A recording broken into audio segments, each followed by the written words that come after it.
right, well, good afternoon. My clock says 1:30, so we'll be prompt and on time and get started. Just a little insight. I just asked our guests if they felt like they were in the firing squad, and they said you guys looked very friendly. And that they've seen much worse. So that's a great way to start. So thank you all so much, guests and fellow Aggies, for being here this afternoon. I'm Amy Jurica. I'm the outreach manager for the Research Enterprise and Outreach Office here in the College of Education and Human Development. I want to welcome you all again and thank you for being here. And I'm going to kind of be the cat herder this afternoon, the moderator, to just kind of help us along with our conversation and really just hearing from our friends. So these are our Brazos Valley area superintendents. You should all have one of these handouts to know exactly who they are, and we'll be hearing from them in just a second. So we're here to hear their success stories. What's maybe some challenges that they have, some wishes or dreams that they might have that we could help them with, but just it's their opportunity for us to listen. And so before we get started with hearing that, I think we should listen to some words from our Dean of the College of Education, Dr. Day Miranda.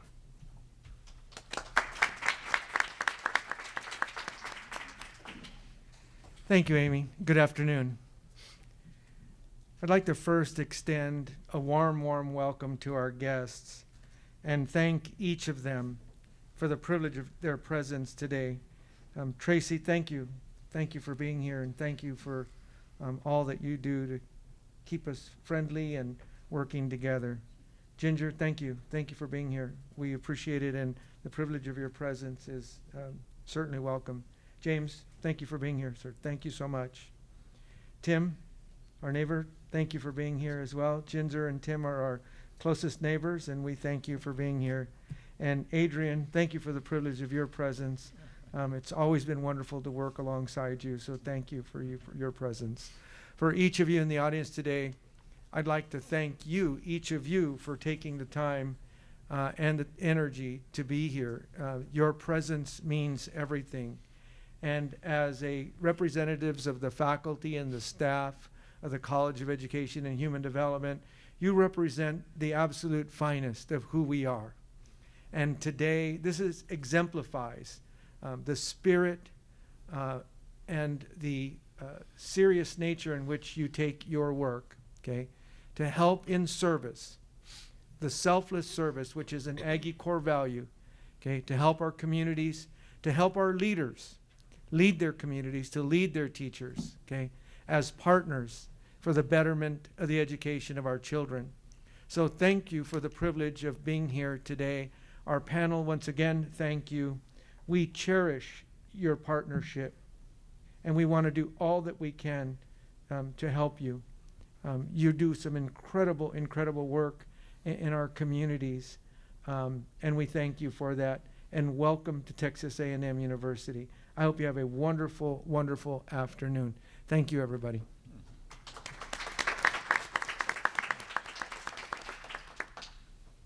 Thank you, Dean. As our flyer has said, and as I started, I said our title of our talk today, or our discussion, is Listen and Learn. And so kind of taking that to heart, we often are doing a lot of talking, but I wanted us to have this space for our friends and colleagues here today, for them to be able to do the talking and for us to listen. I think there's a lot that we can learn here this afternoon. As a land-grant university, you know that our mission includes education, research, and outreach, and hopefully we're going to hit on all three of those in some way this afternoon. So again, this time is devoted to let these districts share space with us and with those of you that are engaged in research to find out what's happening in local school districts. The Brazos Valley is encompassing of Brazos County, which of course is where Bryan and College Station school districts are, but it also encompasses outlying areas, which includes Navasota, which is Grimes County. Robertson County is where Dr. Johnson in Hearne is from. Dr. Barton is from Caldwell, which is Burleson County. We also have someone coming from Washington County, from Brenham ISD. She's parking her car. Anyway, it'll just be a great opportunity to get to hear what they have to say. So, with our time being limited, we're going to let them have about 5 to 6 minutes ish. We know how that goes, to be able to share. And here comes Brooke. Come on. Yeah. You did that on purpose, didn't you, Brooke? So you could. Thank you. So as you can see from your handout, we have superintendents and even a communications director, Brooke. Unfortunately, her superintendent had a death in his family, and so she stepped in for him. So we give you all the grace, Brooke. You're here. Thank you. So our neighbors from Navasota, Bryan, Caldwell, College Station, Brenham, and Hearne are all assembled, and I'm truly grateful to each one of you for taking time to be here. I really, really can't explain that enough or express that enough. So, enough of my notes. Let's get to it. So we'll start with Dr. Tracy Stone, right here beside me. She's an assistant superintendent of instruction and learning at Navasota ISD. And if those of you who don't know, Navasota is the community to the south of College Station. They're the Rattlers, right? The Rattlers. Strike, strike, strike. Strike, strike, strike. And I think that what I'm reading, and I saw recently that Navasota's got a great band that's making its way to some area competitions, and so why don't we just start there? Talk about, and you might have to move the mic closer. Yep. Sure. Is that good with Mike? Yeah. Yes, we are very, very close. Just a few minutes, 12 minutes, in fact. So you're welcome to come anytime to the Rattler Nation. But yes, our band happened to get 3 straight ones yesterday at competition, and so they are advancing to area. We're excited. Yeah. So with Navasota ISD, we're a proud community. We have had definitely things to celebrate, like the band. Our academic performance, Navasota had historically been known for having a need to improve academics. And so when we came in under the leadership of Dr. Stu Music, we worked really hard on making sure that we were aligned with what the state expectations were, having high quality materials, making sure we had structures in place also with budgeting and faculty and planning, because we wanted the best of the best to lead those learning classrooms. We worked hard making sure that we looked attractive and could also harvest some of the strong leaders that are coming out into the field, because it all, everything rises and falls, as you know, on leadership. And so that was a big focus. And we went from an unacceptable rating before we were hired, I think 9 years ago. This is my 9th year. Wow. To an 86 under the A to F 1.0. So it was exciting times. I think our other... That's definitely something to celebrate, so yes. Congratulations. Mm-hmm. As you know, the A to F system has changed, and the state has said to expect a grade letter drop, and so we have experienced that drop. However, we do partner. One of the things I think in public school that's important is the partnerships are really important. So the partnerships not only with the universities, the Region Center, with our Texas Education Agency.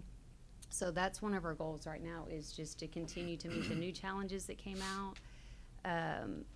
We have challenges like any school district with budget, facilities. We have aging facilities. Our community blessed us with 2 bonds. So we had a 2017 bond, which was a $60 million bond, which allowed us to renovate every facility with the exception of athletics and central office. A lot of things that we do in public school that we have to be timely of is basically public perception. I think that's a big part of what we do, and to always have that growth mindset, be positive, because changes are part of life, and that's one of the things that you have to have, is that adaptability for change. Okay. Yep. Okay. Well, thank you, Dr. Stone. Tracy, I know Tracy kind of outside of our work, but thank you so much, and thank you for being here. I know there's lots to share about positives. Could you shed some light on us about maybe how your teachers are feeling these days? Your Well, classroom teachers. I do feel like that our teaching's a hard job. I mean, The hardest. to do a great job, you guys know that. Instruction is a challenging job. It's a very rewarding job. Thank goodness it's rewarding, because we have people that want to go back into the field every year, and that's a blessing. There are changes, of course, in the state. One of the big changes that you're probably familiar with is the Bluebonnet learning curriculum, so the state-owned, state-adopted materials. If you're on any kind of social media, you will see the good, the bad, the ugly with that. But a lot of that is just basic change theory. As you know, change brings anxiety. And as a leader, that's our jobs, working together, collaboration with you guys would be great, to just let them know that there's more to the science of learning than the curriculum. So I'm letting them know that we've got support, we're gonna get through this fine, but as a teacher, they still want that autonomy, that creativity. They go into those classrooms because they love that creativity and those connections. And so that's one of the things that we're trying to balance as leaders. I'm sure we all feel that balance of trying to balance those state expectations with the people business, and to keep our people motivated. Yep, true. It's hard to read just from a script and not address the needs of every learner in that classroom, because the script doesn't say that in the curriculum, does it? Right. Okay.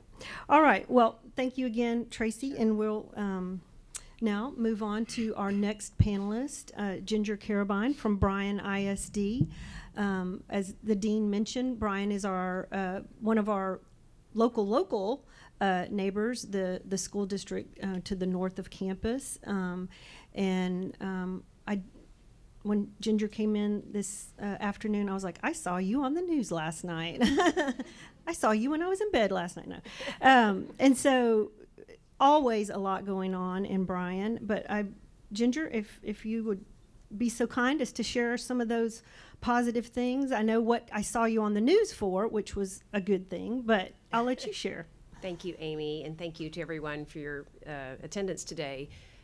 We have much appreciation for Texas A&M University. I can't begin to tell you how fortunate we are that we're in your backyard. We reap the benefits of your students throughout their journey, and we are forever grateful when they graduate and they choose us to work alongside us and serve our amazing kids. Speaking of kids, we have about 16,000 students in Bryan ISD with 23 campuses, 4 high schools. 2 of them are comprehensive high schools, a 6A and a 5A.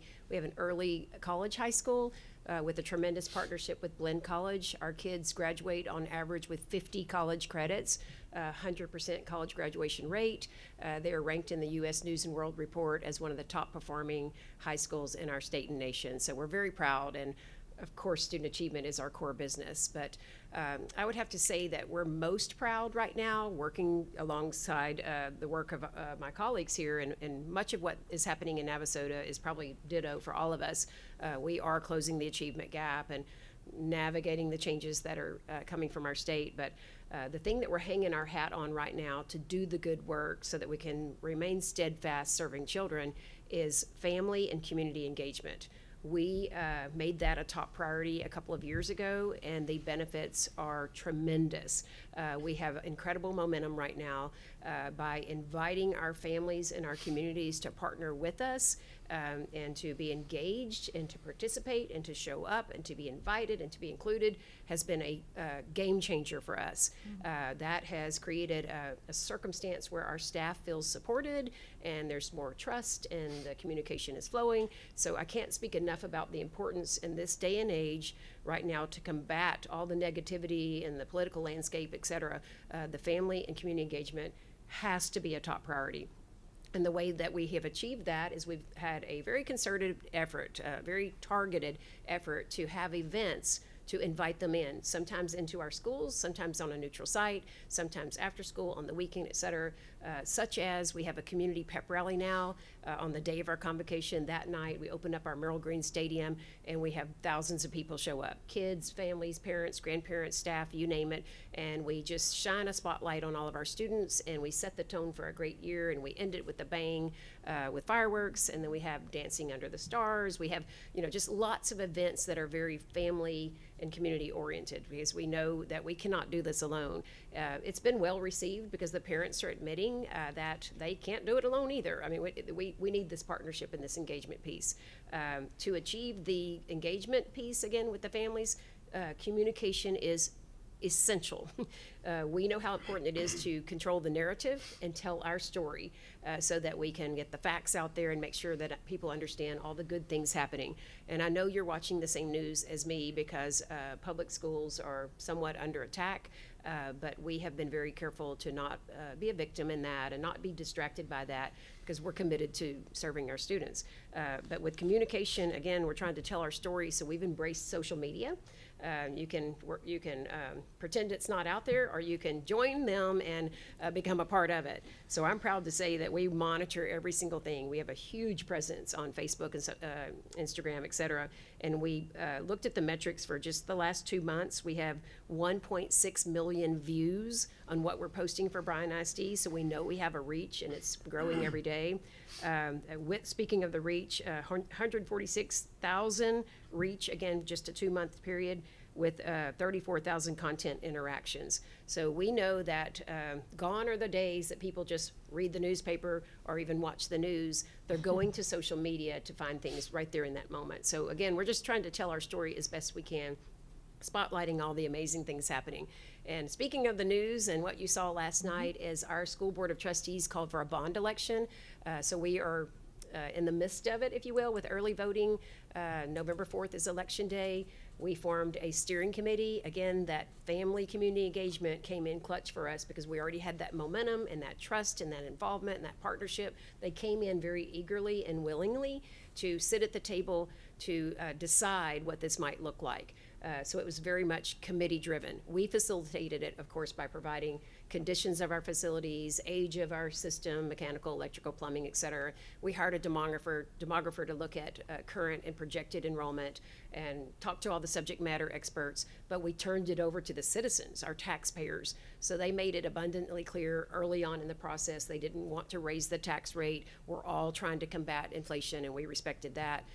But because of the good things happening in Bryan ISD, we have a superior financial rating with tremendous fiscal capacity, so we could afford to go out for a $397 million bond without raising the tax rate. So I can't advocate, I'm just sharing the facts with you right now.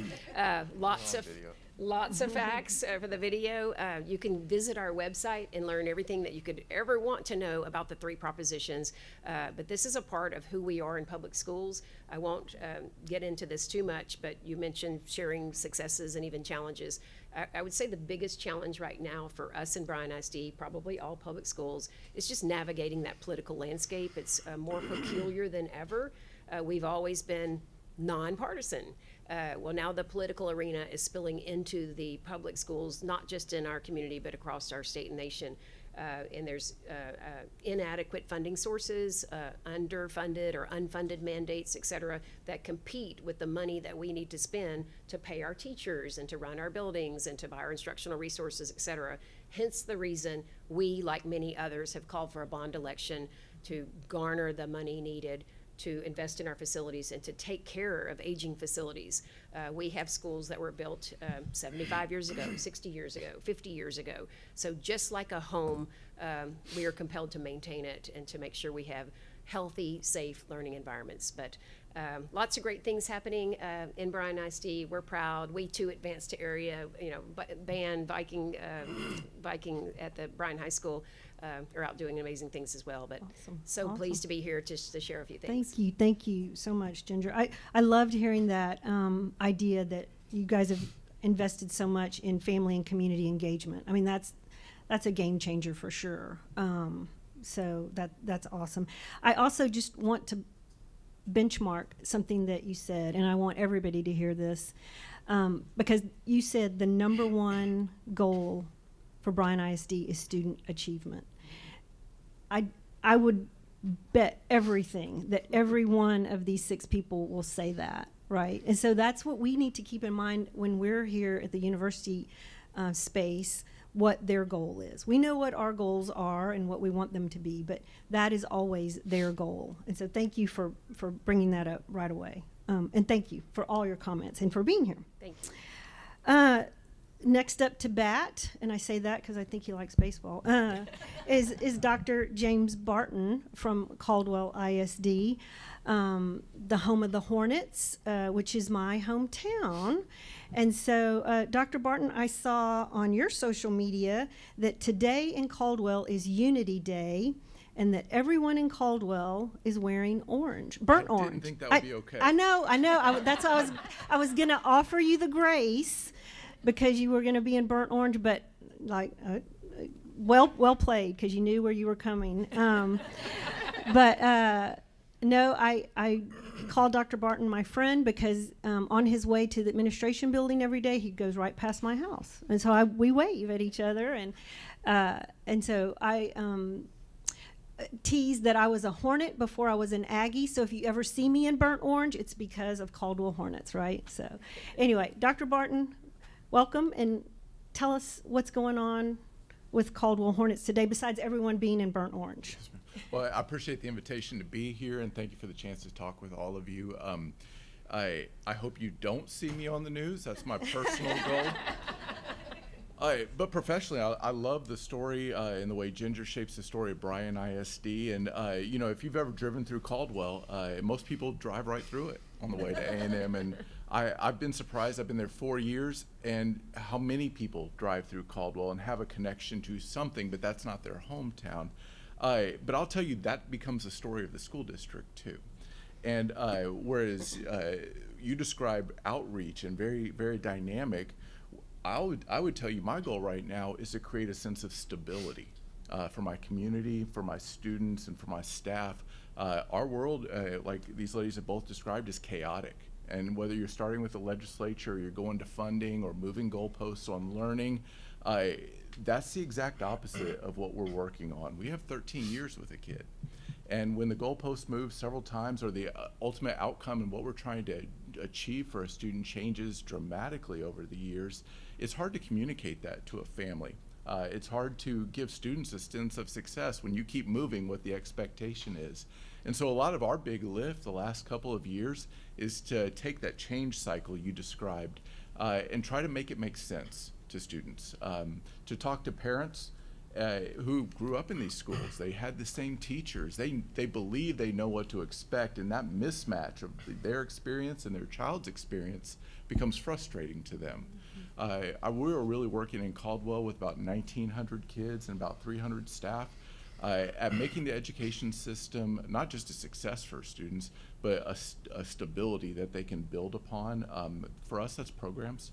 Our band advancing seems not as great when everybody's is, but that's a big deal for us. It's been about 12 years since our band advanced, and a big lift, and that goes for kids in all athletics and fine arts and their career programs. And so we're really excited in Caldwell to get a sense of who we are, and I'm sure as we talk more today about the programs that help us develop that hometown feel, we think that's our strength in Caldwell, and we want to build on that and leverage it. And so we're real proud to be a speck of burnt orange, but I did think twice before I came today.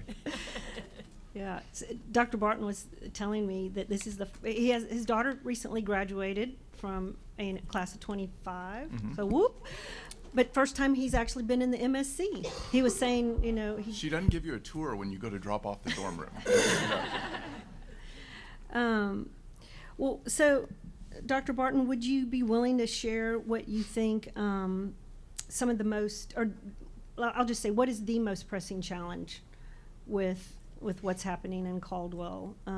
You describe creating a sense of stability and change. Is that part of what you guys are facing as a daily challenge? I mean, is that fed by something that you can identify? Well, I think you said learning's the most important thing, and absolutely we'd all agree with that. That touches not just kids and the expectations they have for themselves, and we're putting labels on kids now as if they all fit little cookie cutters. It goes to teachers and the expectations for them, and on some degree it just goes to local control and the ability of a community to shape what they want for a student graduate and what their expectations are for learning. And we mentioned a state curriculum and things like that, with that control returning to Austin and those expectations gradually moving for kids continuously. It takes a big lift to slow people down and say, we can do this. And that means you sit with your adults and you talk about purposeful decisions about learning. And when you make some decisions about your class based on your kids and how they're performing, good things happen. But that is a lot of professional learning for people who are used to just doing what they've always done. And again, our goal is to have stability, but to make changes with a sense of stability, not to ignore those changes. And so talking to kids about their learning and making sure that they are achieving at the highest level and knowing why it's important is a big deal. And I think for all of us, that's the biggest challenge right now, just because that goalpost for kids, it just doesn't make sense to us as educational leaders. And I'll give you the perfect example. At the end of this year, they're going to give our school district a rating. Whether we like it or not, we have to explain that to our community. They're also going to give us a what-if rating. What if it were 2028? How did we do? Great. If you give me a set of rules, I can play by them. How are you going to judge me in 2028? We don't know yet. Well, that's a hard one to explain to my community or to make any adjustments to. And so learning, again, navigating change and instability, but in a small town culture where people need to have a sense of firm foundation. And a winning football team. Give me a while. Okay, thank you, Dr. Barton. Dr. Tim Harkrider is here also as our other in-town neighbor from College Station ISD.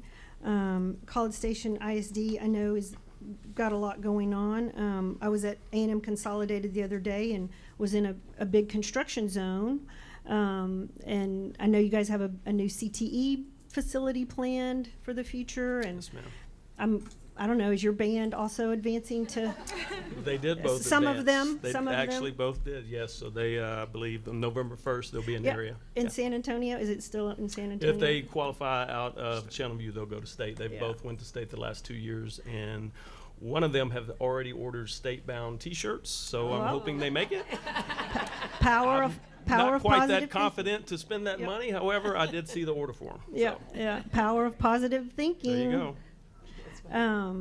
Well, thank you too for being here, and I don't imagine this is your first time to be on campus, but I know you used to haunt another campus in Austin years ago. Last time I was on this campus, I was in a baseball uniform across the street, getting cussed walking in burnt orange. So yes.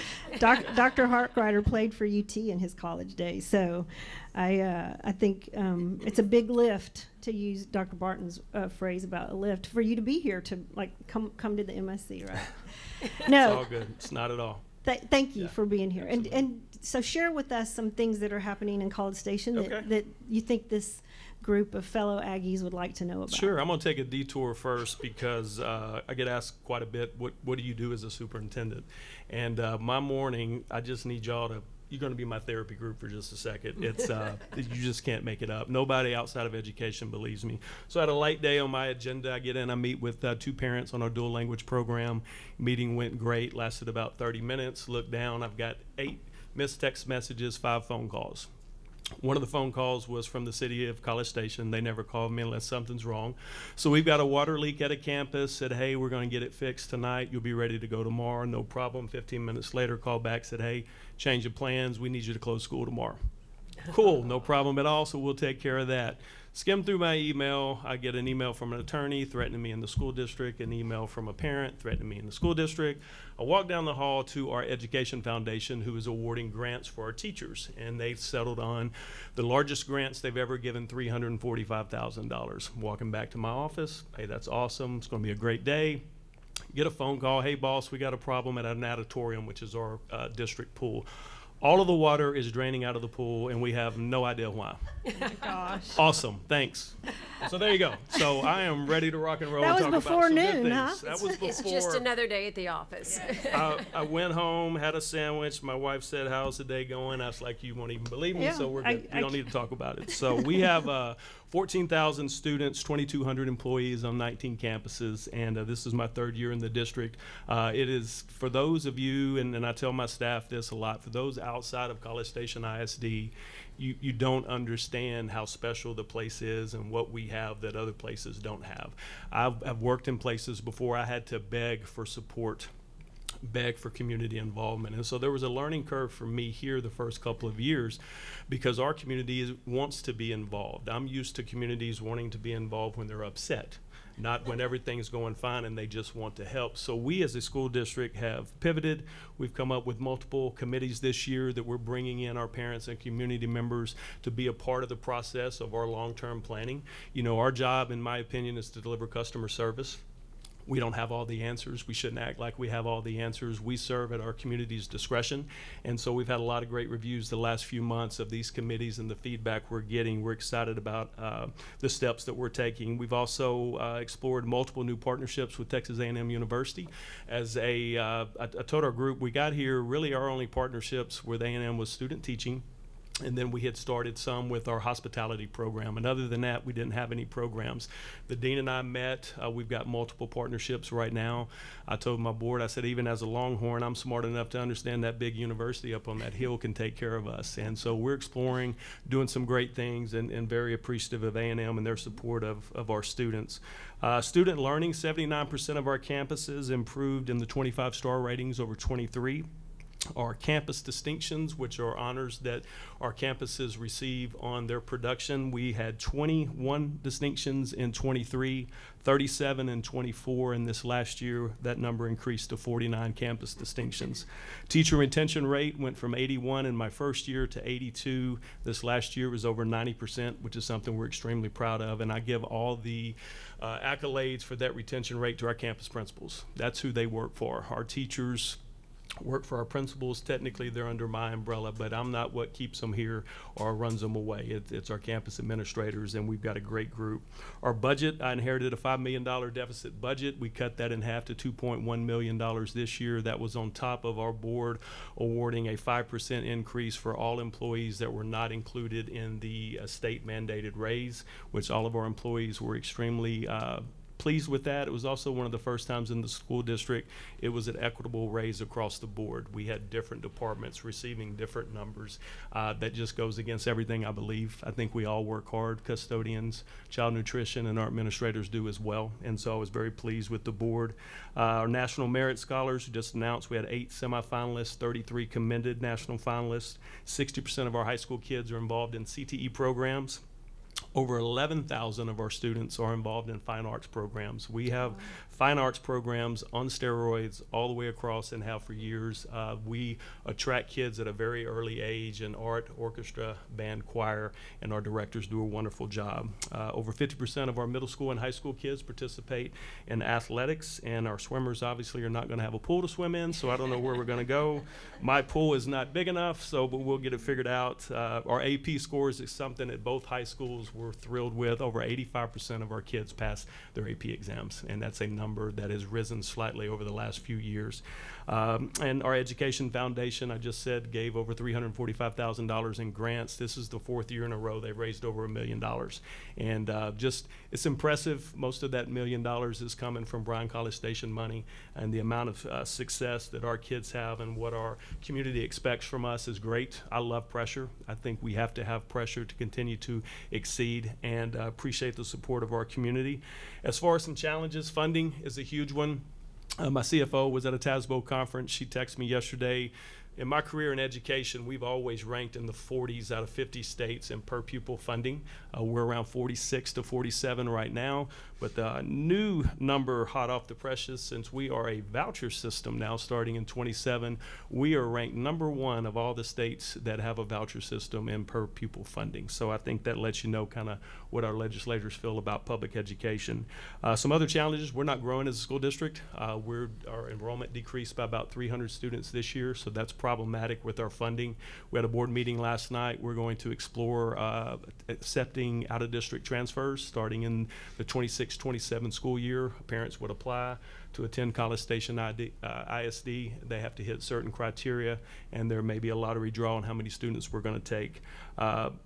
New options for parents. You know, you will see us market our school district this spring unlike anything you've seen before. Parents have options. Our legislators want parents to have options, and so we've got to make sure we're selling our product, and we've got plenty of things to showcase, but we've got to make sure that we're out doing, because we can sit back, and what I told our board last night, we can sit back and play the victim and whine and complain, or we can be proactive and come up with new solutions and think outside the box. And I appreciate our board being committed to doing things differently for what we feel like is the best interests of our school district.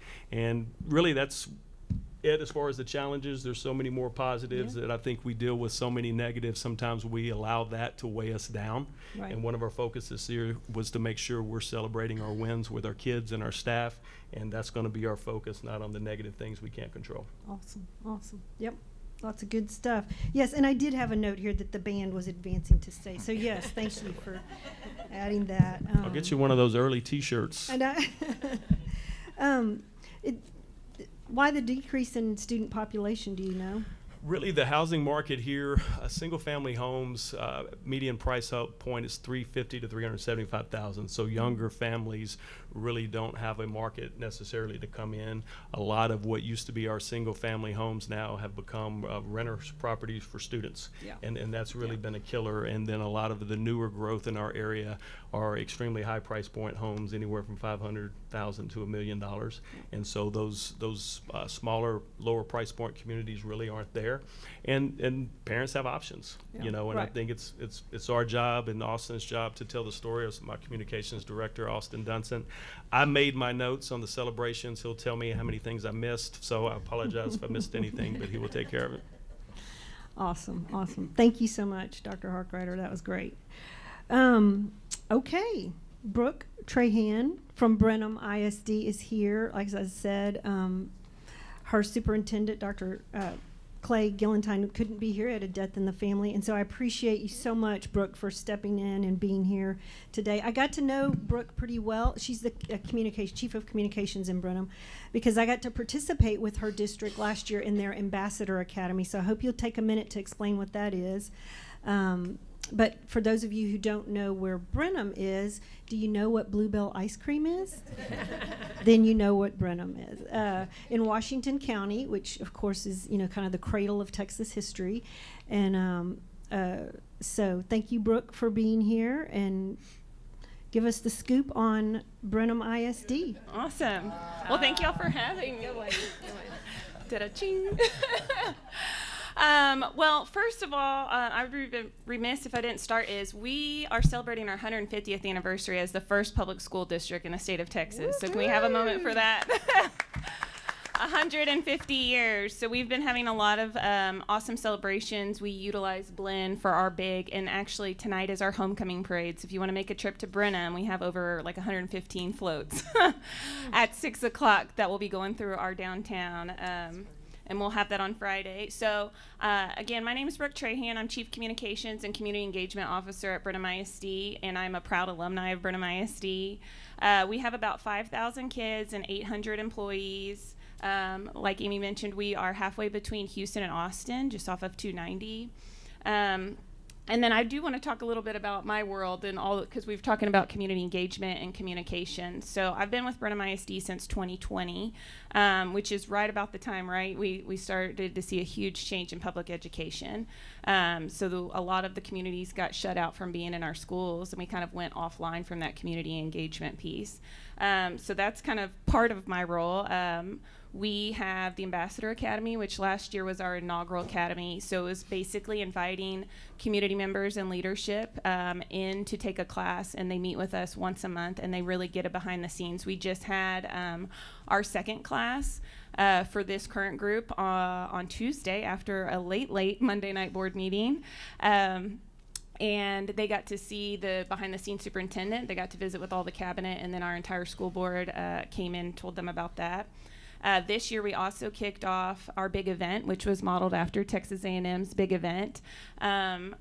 where we had over 600 students and volunteers in our community come out and deliver over 20 community engagement projects or beautification projects around our 8 campuses. So we have a pre-K, ECLC, Early Childhood Learning Education Center. We have 3 elementaries, a middle school, a junior high, and a high school, and then an alternative campus. So every single campus plus our stadium got touched by that, and that was to kick off a new program we started this year called the Green Cord program. So if they participated in the big event day, I think they got 13 hours for that day. But each year they're in high school, if they complete 25 hours of community service, they get a special honor cord to show that they have completed 100 hours of community service for Brenham, and we're really excited about that program. Other things we have going on, lots of stuff. So we have Miss Sarah Bohart is our Chief Academic Officer. If you're not familiar with her, she gets so many grants and things going that I actually had to text her. I was like, can you please send me a list? So we're in TIA, so Teacher Incentive Allotment. Our application was accepted last April. So this is our data capture year. For our teachers, obviously we go in phases. So phase 1, we had our DEIC committee kind of review and work through who is going. So we're excited about that. She also has the mentor program allotment, the LASSO, ELAR, Strong Foundations, Planning Literacy Framework, and then the LASSO Math implementation. Which has been huge for us because you hear everybody talking about challenges with budget. So when we're looking at all of the different cuts that we've had to make over the years, and you know that 80 to 85% of most districts, maintenance and operation is staff, and then the other half is utilities and programs, you can only shave so much, right? You still need teachers in classrooms. So when programs are getting shaved down, we're usually looking at outside PD, going to conferences. So Ms. Bohart has been super integral in getting us all of these grants so that we can have professionals coming in and working with our educators in-house so that they're getting familiar with the HQIM. We have a lot of very talented teachers, but we've talked about with all the changes in the state, I don't know if you bake cookies, but this is the analogy Sarah gave me.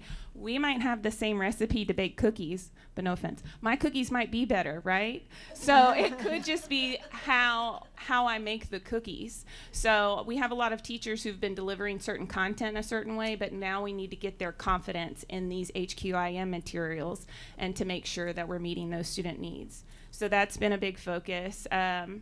We've had a lot of turnover in Brenham ISD to get us. We had 2 consecutive years of deficit budgets, and that was huge.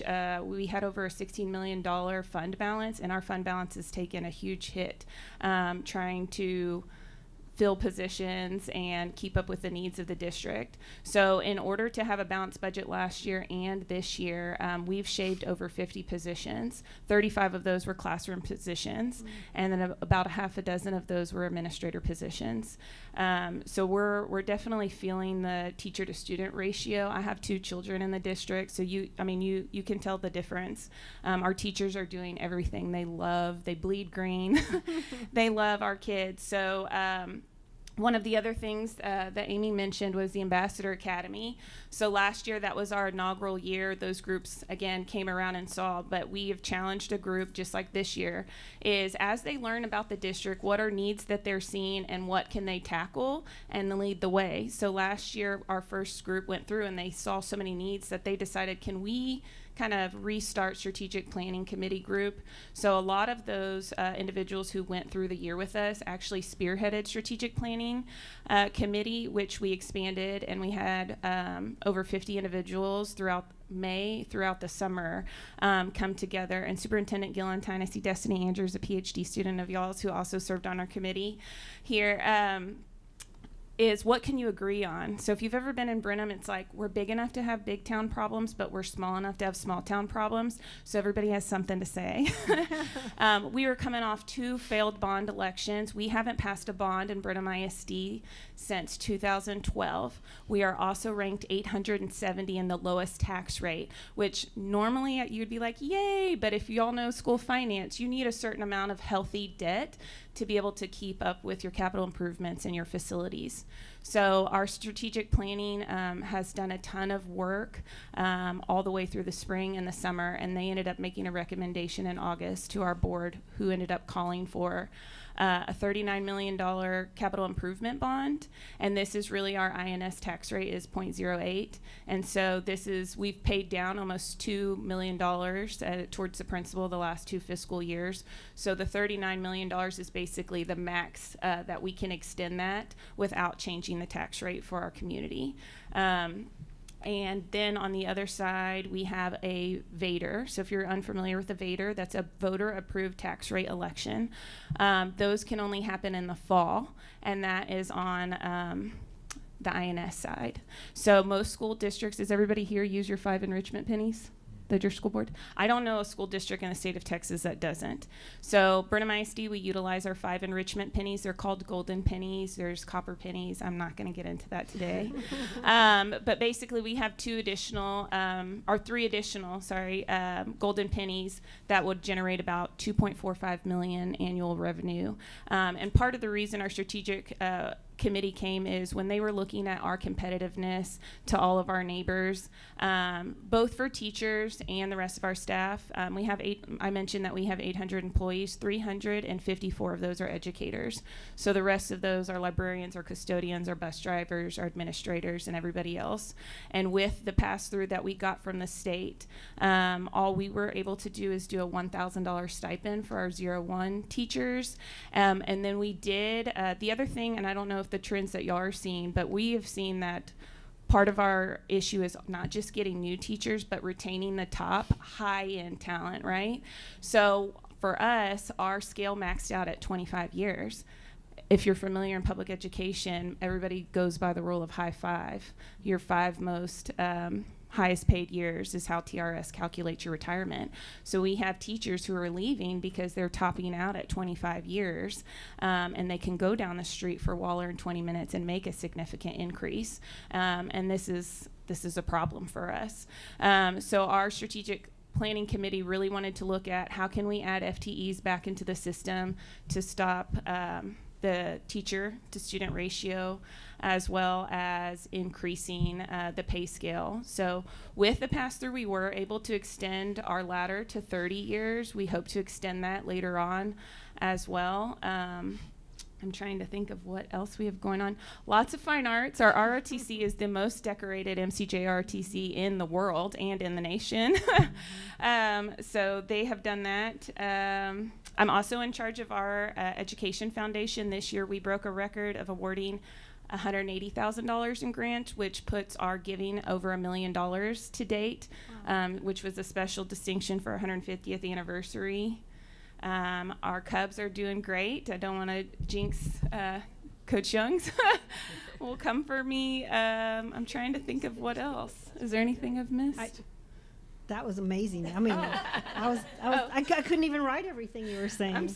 No, I appreciate that was great, and I forgot that about that. Brenham is the oldest public school in the state of Texas, so the cradle of Texas history. But also, I mean, that makes sense. So that's really amazing. Will you give your elevator talk on what TIA is, what teacher incentive allotment is? And so if you guys don't know what this is, listen up, because this is a game changer in some ways for teachers. Yes. So teacher incentive allotment is basically pay that they can earn when they get a distinction. So school districts typically have the autonomy about how much they weight. For us, it's 60% student growth and 40% their T-test evaluation. And the state, if you go on the state's TIA website and you look at your local school districts, you can see how much money would be allocated for different distinctions. The goal for them is to basically drive teachers to higher need schools. So for example, our campus, Krause Elementary, has a high bilingual population, and so they are a little bit higher when you look at the TIA allotment actually compared to our other 2 campuses. But This year we're doing data capture, so a teacher, if they are part of the group that's going this year or any other school district, when they finish their TIA evaluation and all of their student growth measures, they are submitted to Texas Tech, who does the calibration, and then the teachers, depending on how their numbers yield, are given a distinction. I believe they get to carry that distinction for 4 or 5 years once they earn it, and it's life-changing money. My father-in-law was just in the other weekend, and he was like, "What is this stuff?" One of my friends was telling me she got a $25,000 check. He's in East Texas over by Coons, and so he was asking, and I said, "Oh, that has to be TIA." And if you're not aware, the state has already put $1 billion into this, and so if you're looking at where they're putting money, they're definitely investing a lot in this. In this last legislative session, they also added a different distinction, a lower level distinction, just to try to get, I think they're saying with all the distinctions they have now, about 50% of teachers should be identified to be able to receive TIA. Yeah, and so that is, if you're making $60,000 a year and now suddenly you're getting $25,000 more, that is significant. Yeah, I think the challenge for most school districts is like how to do it with fidelity so that you're not impacting culture in a negative way. Right. You know, if we're both on the same team, we have different students, so really I can show him how I bake my cookies so that his kids are growing too, because if we're just looking at student growth measures, then if my kids are growing, then I should share that recipe, then the rest of the team, the kids can grow. It's not like I get to keep extra money for my pot and he doesn't get any. Right. There's plenty to go around. Yeah, it's innovative for sure. Well, thank you, Brooke, and I'm so appreciative for your coming today on behalf of Brenham ISD. All right, well, I'm watching the clock, but I got to get my closer in here. Dr. Adrian Johnson from Hearne ISD. I put him on the end because he's so tall. I knew he needed room for those long legs over there. But I've known Dr. Johnson for a long time, I guess all 10 years or 9 years or whatever. And he doesn't have trouble with the maroon color because the Hearne Eagles are maroon, so he doesn't have any problem with that. But I want to just pause for a second before we talk any more about Hearne and congratulate Dr. Johnson. He was named Superintendent of the Year. So,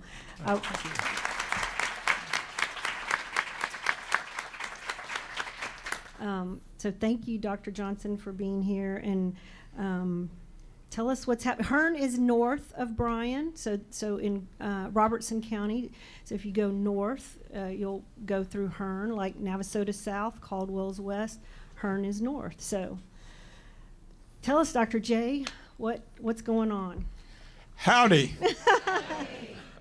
Howdy. Howdy. Well, that's what's going on. There you go. I am so excited to be here at Texas A&M. I went to work at Hearne this morning and told the staff I got to leave at 10 because I got to go to A&M. Didn't tell them the meeting didn't start at 1:30. But it's such a special time for me personally and professionally to be on this campus because you have meant so much to Hearne ISD. I won't get into the deep story, but I've been there for 9 years, it's going on the 10th year. And just to give you an idea how I traveled to Hearne, I still live in Cypress. And I remember one of the first times I came to visit Hearne, they asked me to come to help them out as a interim superintendent. And I remember passing, well, there was Prairie View A&M, and then I'm coming around Highway 6, and there's Texas A&M, and then like 20 minutes more, and I'm in Hearne. I'm like, wow, what a great place to be around such prestigious universities, and they're related to each other. That's right. Well, this school district 10 years ago was on the brink of being closed down. If you follow the school news here in this local media, you probably had heard about it. It had been in serious trouble academically and academically and financially over the previous 6 or 7 years before I got there. As a matter of fact, in 2006, I was at the Texas Education Agency as Associate Commissioner with Dr. Shirley Neely, and the biggest court case in the state was Hearne versus Mumford versus TEA. And they said 3 things can happen in this district if you allow this to continue to happen to this school. And I won't get into that. You're going to hurt it, the perception of the school, you're going to hurt the finances of the school, and you're going to hurt it academically. Now, fast forward 10 years, in 2016, I rolled in there as the interim superintendent. And guess what I found? They were hurt perception-wise, financially, and academically. And that's the journey that got started when I became part of that program and eventually became the superintendent.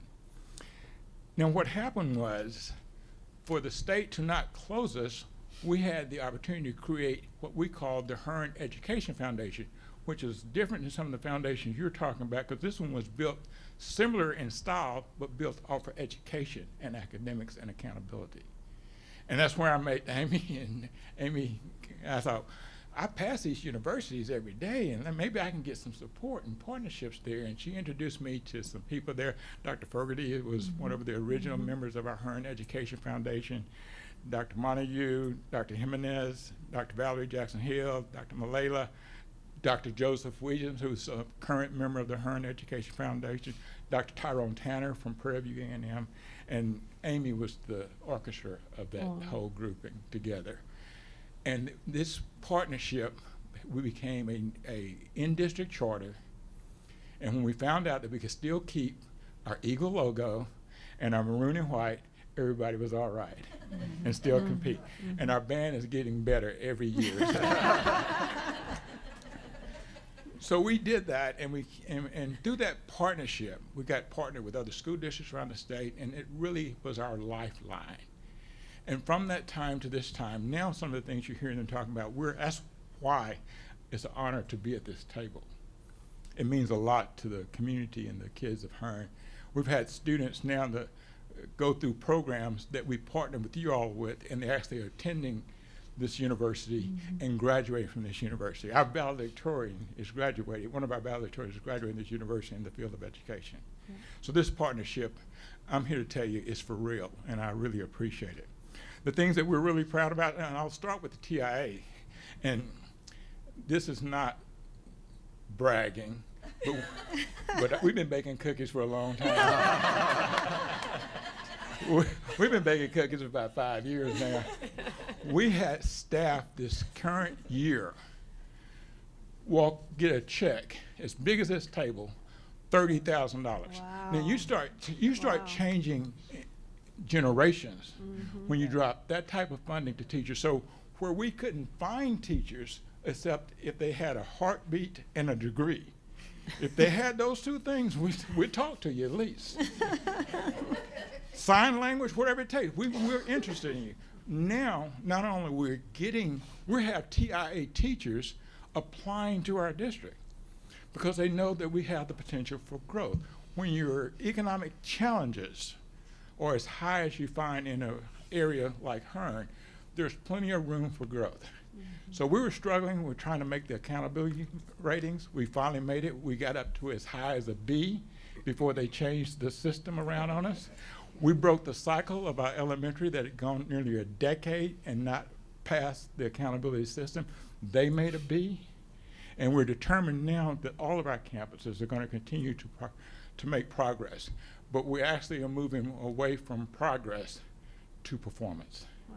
Yeah. It's great that they give us credit for progress, but I want to be where these young men and young women are at with performance, and that's our next highly anticipated goal. We do some work with the U.S. Prep strategic staffing because we know we're facing some real challenges in funding, but strategic staffing is going to be key to maintain the success that we have. We have the first ratings now in the financial accountability. We're really excited about that. We have money in the bank and cows on the ranch, so that's all you can ask for. And then we did pass a bond, and we're getting ready this week to do the ribbon cutting on one of our new facilities at the football stadium. Getting ready to start breaking ground on a new facility at the elementary school to build them a new gym, and then lots of work on the infrastructure of our school system. And we passed the bond the first time around, and that's been the first bond that passed in quite a few decades. So we're really excited about that. But if you're in the school and you heard these fine individuals talk about things that I don't need to repeat what our needs are. They're all the same. But right now, it's homecoming weekend in Hearne. It's homecoming.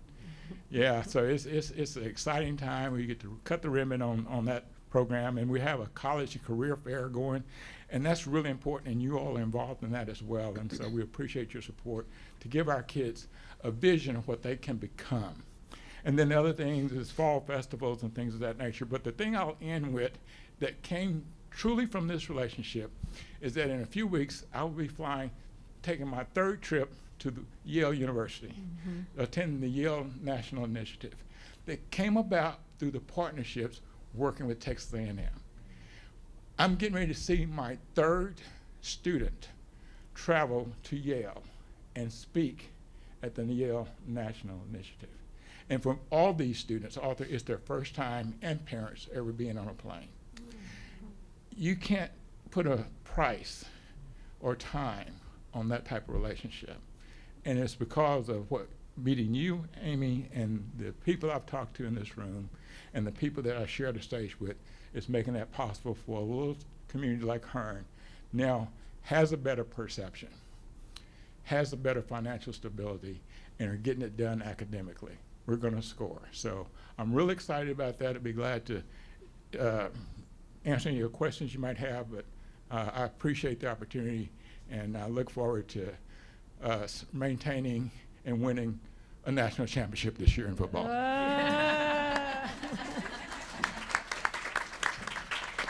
Thank you, Dr. Johnson. Yeah, I don't know about you guys, but just hearing all of this conversation for the past hour, I just have like this breath of new life in me, and thinking and hearing about what's happening. Of course, there are challenges, and I think that's kind of, if you were listening today and you're here listening, then now your task is to go back and think about how we might be able to help meet some of those needs and those challenges, or build on successes, right? Because there's a lot more great success stories that we heard.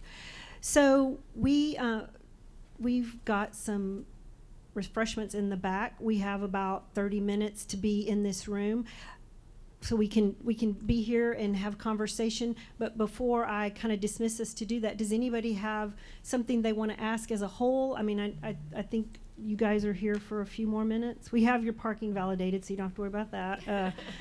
But does anybody have a question they would like to ask right now? Lauren. Howdy, my name is with the Office for Youth Engagement. So one of the things that we're doing here locally is actually working with all of your districts to promote college and career access, post-secondary pathway opportunities for your students. One of the things that we've seen become more common, not only in the high school space, but in the middle school space, is a need and a desire to talk to more students about post-secondary pathways.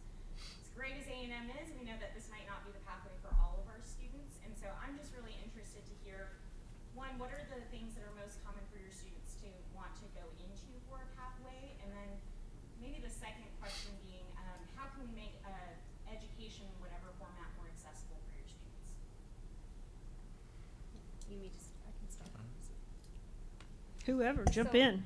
Sorry. I'm so glad you brought that up, because that was one of the first things that we got going, was making sure that we had our dual credit programming more available to all of our students, because we are also a high economically disadvantaged population.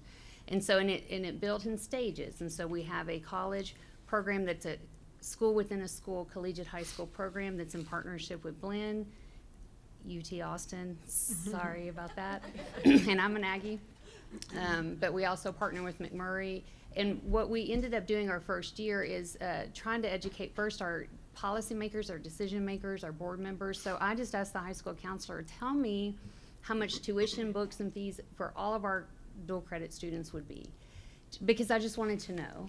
And it ended up being between about $55,000. And so we went to the board and said, well, for the price of one faculty member, we could pay for all of NISD students that are dual enrolled for their tuition and fees, because economic barriers are one of our biggest barriers, and I'm sure we all share that across the board.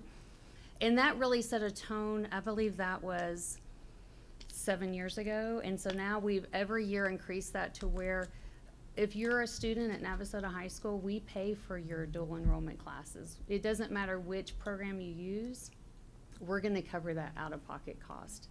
And having you guys come and working with our junior high students, because we were there that day that they got all of their Aggie gear, and I couldn't have been more proud for that. And having that exposure on campus. COVID was hard, wasn't it? When everything was closed, that closed that exposure. So being welcoming and having those environments open, not just to the student, but also to the family. I think that is really critical. And you guys really do some family nights, right? That's part of that? And what are y'all thinking? Yeah, the only thing I throw out there, and I think the access is a big deal. Experience with different pathways is really important. You know, we set kids up in 8th grade, make a 4-year plan, and they decide what they're going to do for the rest of their life, and it just doesn't work out that simply. And I can't tell you the number of times we've called an ambulance for a child who said, I want to be in health science, and I'm determined this is what I'm going to do, and we hit the phlebotomy test, and they see blood, and it's over. Yeah. And so we're really making an effort to make sure our kids, not just in junior high, but further down, not that they're drawing blood, but they get to be hands-on. They get to talk to people in that career field. And they, more than just I want to grow up to be type conversations, they get a sense of who they would be in that career field, so that when they make those decisions that unfortunately really can shape multiple years of your life, they have more than just that sounds like a good idea type thought going into it. I can chime in, and we appreciate your effort. We take full advantage of bringing you guys in and then bringing our kids out. We too combat the economic barriers, and just there's a lack of awareness and confidence. A lot of our kids are first-generation high school graduates, and for sure first-generation high school post grad going to college. So we work really hard on knowledge and skills. We hang our hat in Bryan ISD with probably one of the best CTE programs in the state and nation, knowing full well that if you can get a job, high wage, high demand, then maybe you can afford to go to college, or you have skills to work, in that gap period. So again, just creating the awareness, making them pick their 4-year plan in 8th grade is absurd. We all have to do that, but we want our kids to know that there are so many opportunities and choices, and again, the skills, the knowledge, the awareness, critical thinking, problem solving, because what we know, and you I'm sure would agree, is that there's no one career path anymore. We all have to be able to adapt, to be flexible, to pivot, to change, and we want our kids to have that opportunity should life throw them a curveball. So thank you for what you do to afford us opportunities to create the awareness and to break it down so that parents and families can understand that anything is possible. So I think it's just critically important to get the message out in a way that people can consume it and they can understand, and then we help them behind the scenes with the economic barriers, et cetera. But it's an all hands on deck approach, and we couldn't do it without you, so thank you so much. Did anybody else want? Nope. Okay. I have a question. I know, in my experiences, there has been with parents a lot of emphasis around the sports. So on Saturday mornings, they're up, they have a lot of energy, their children are on these athletic teams. So how do you shift that energy to parents whose children aren't on athletic teams, but still, their children have the compulsive desires to get into the university? So how do you shift that energy or transfer that energy to those parents, because there's a lot of emphasis around sports? So what about those parents whose children aren't in sports, but their children have a desire or potential to be in the university? How do you shift that energy?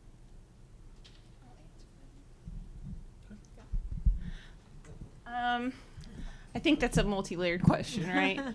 I also played sports in college, so I get that. But at Brenham ISD, we do try to look at having kids involved in something, because statistically it shows us that is the carrot, especially for public education, that gets the kids to school, whether it's the 4-H, whether it's the engineering, whether it's the fine arts or athletics. So our goal is really to help those kids at middle school. We spend a lot of time trying to make sure that every kid has something. And then if y'all are interested in looking, Dr. Eric Jensen, Teaching with Poverty in Mind, it's one of my favorite favorite books. But it actually shows we have over 60% of kids who are a socioeconomic disadvantage. And so it actually shows that, Maslow's hierarchy of needs, right? So the basic, food, shelter, all of that. When students are showing up to school, and that's where they are in Maslow's hierarchy of needs, they actually don't have the capacity to learn the math, the English, the science, and the day-to-day. But do you know what impacts that? Athletics, large gross motor movement, extracurriculars, and then the high rigor. It actually shows that students who are in fine arts rich or extracurricular rich schools typically perform, I think it's about 11 to 16% better academically. They're more socially inept. But furthermore, on a neuroscientist level, they actually have the neuroplasticity changes in their brains so that they have the pathways to learn and engage. So it's kind of one of those things where like the wants and the data are there's a correlation in causation. So for us, it's actually looking at utilizing that and trying to make sure all kids are in something. And then one thing that I did, just trying to reach families from a communication, is Brenham ISD didn't really have like a MMS system, a mass messaging system. We had constant contact, and it was really only used for when school was closed. I'm super proud to say I'm over technology as well. I work really closely with our Dr. Colick over there. But we brought in Parent Square, and that was a game changer for a lot of reasons. Not only does it have 100 languages so that we can communicate with all of our families in our language, but it's auto-translated. It's also automatically synced from our SIS, our Student Information System, so parents aren't having to opt in. But furthermore, I can look at every report. So if I just sent out a Parent Square message right now to everybody in this room, I'd be able to see that if you opened it on your phone, if you clicked, if you read it, if you looked at it via email and text message. So right now, we have 99.9% of our students and our families contactable, and over 80% of those are actively engaging in our communication as well. So we're using those metrics from a communication standpoint, but also looking at an engagement standpoint, because so many people are over communicated too in general. So unfortunately, it is the athletics, it is that extracurricular that's keeping them engaged. That is their carrot. I want to make sure I'm taking care of class A, B, C, D because I want to go after school to the 4-H garden club, or I want to go and be a part of volleyball or whatever that is. Yeah, I'll just add real quickly, and we approach it similar, I'm sure that everyone else does up here. I'm working with our staff on seeing students. You have to see them, not just look at them. You got to actually see them and find out what their interests are. And we want to become really good at seeing people, seeing the kids, and giving them a chance to show you what they're really interested in, rather than trying to group them into different forms and expectations. It's so important is building relationships with students. And from the people who are watching students walk into the building, walk the halls, we want to make sure we see the students. And then start building a positive relationship with the kids to find out what their interests are really all about. It doesn't mean, and I agree with one of the areas that gets overlooked a lot is the fine arts area. Kids are so gifted in so many different ways, but it's not discovered until it's too late that you really can't act on it and get them motivated to do what they need to be doing, because they had lost interest in being in school because of not being able to express themselves. There's a student I know specifically that's having serious discipline problems. And then the next thing you know, you get a letter from the school saying, we think he's gifted. We didn't see him. All those years, we didn't see him, but now we do. So I think that just helps. You got to really look at kids individually to figure out what their needs are and their desires are. And can I add, if that's a passion to get that fine art of that, if you know who your legislators are and let them know, like Senator Colkhurst is great with our district, I'm sure with many districts, Stan Gerdes, we work with several, because a lot of things, the reason you're finding a lot of similarities between the team here is because we have state mandates. And when those state mandates are setting the laws that very rigorously control what programming we are required to do, and our families only have so many hours in the day. But if those fine art programming becomes part of, like, let's say, getting a distinction or different things like that. You can blend that into that accountability system. That's how we could get change. And this is the perfect place to do that. Yep, good, good. Yes, sir. Time for one more. Yep. I would just want to suggest that if you're interested in a grow your own program, I work with the Coaching Academy program, and we work with students who have an interest in the teaching coaching profession. And by the way, we try really hard to emphasize that it is a teacher-coach profession. That's really important to us. But what we found out is that in various school districts around the state, they're working really hard to grow from within their own school system, trying to get kids involved and engaged to go out and then come back to that district as teachers and as coaches. So if there's a way we can help you with that, we would love to be involved in that process. I personally think that's a really great insight, is to have coaches coming back to your community from within your district. Thanks, Yep, thank you. All right, well, oh, go ahead, yes. I just want to say, you all have done such a sweet job of praising our university, and we're grateful. As a field placement coordinator, I just want to say to you, we couldn't do what we do with our students without you and your teachers, and being so willing to house our students and teach them and grow them with us. So thank you very much. Thank you, that was nice, thank you. All right, well, this is like been a love fest, I guess, in some ways, but let's have some refreshments, and thank you all again very, very much. I think we're gonna, if you'll, before you guys leave, we're gonna get a picture. So if you'll stay there, but you guys feel free to ask questions and enjoy. Thank you.